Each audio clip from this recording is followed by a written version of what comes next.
வணக்கம் friends, welcome to my channel. இன்றைக்கி நம்ம சேனலில் என்ன செய்ய போகிறோம்னா ஒரு சூப்பரான நண்டு கிரேவி செய்ய போகிறோம். அதுக்கு 1 கிலோ நண்டை க்ளீன் பண்ணி எடுத்திருக்கேன். வாங்க எப்படி செய்யலான்னு பார்க்கலாம்.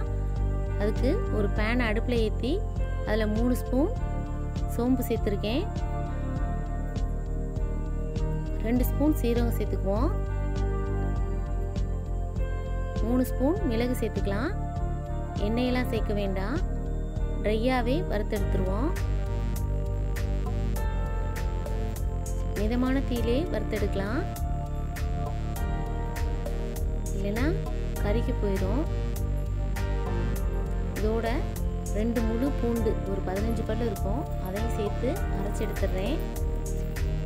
ஒரு பேனில் 5 ஸ்பூன் எண்ணெய் சேர்த்து அது சூடானதும் 1/2 ஸ்பூன் வெந்தயம், கொஞ்சம் கருவேப்பிலை, ஒரு 10 பச்சை மிளகாய் சேர்த்துருக்கேன்.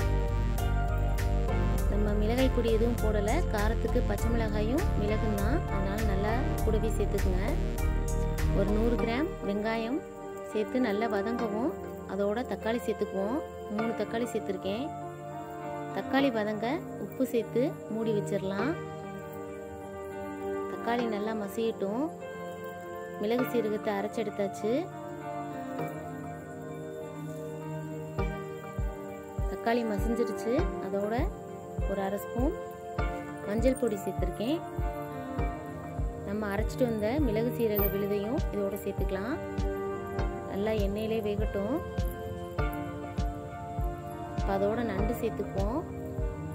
நண்டோட இந்த மசாலா எல்லாம் கலந்து வரணும். ஒரு 1/2 மூடி தேங்காயை நல்லா அரைச்சி எடுத்திருக்கேன், அதையும் இதோடு சேர்த்துக்கிறேன். தேவையான அளவு தண்ணி சேர்த்துக்குவோம். நான் ஒரு 500 ml தண்ணி சேர்த்துருக்கேன். நல்லா கலந்து விட்டுட்டு உப்பு போதுமான்னு பார்த்துக்கலாம். மூடி போட்டு ஒரு 5 நிமிஷம் வேக வைப்போம். 5 நிமிஷம் வெந்த உடனே ஒரு நெல்லிக்காய் அளவு புளியை நல்லா கரைச்சி அதோடு சேர்த்துக்குவோம். கலந்து விட்டுட்டு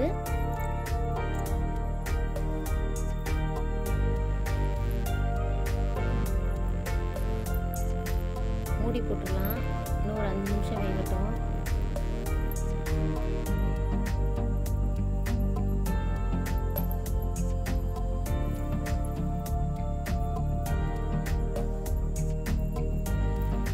கிரேவி ரெடி ஆயிடுச்சு. மல்லித்தலை சேர்த்துக்குவோம். சூப்பரான நண்டு கிரேவி ரெடி ஆயிடுச்சு. நீங்களும் உங்கள் வீட்டில் இது மாதிரி செஞ்சு பாருங்கள். இது இட்லி, தோசை, சாதம் எல்லாத்துக்குமே நல்லாயிருக்கும்.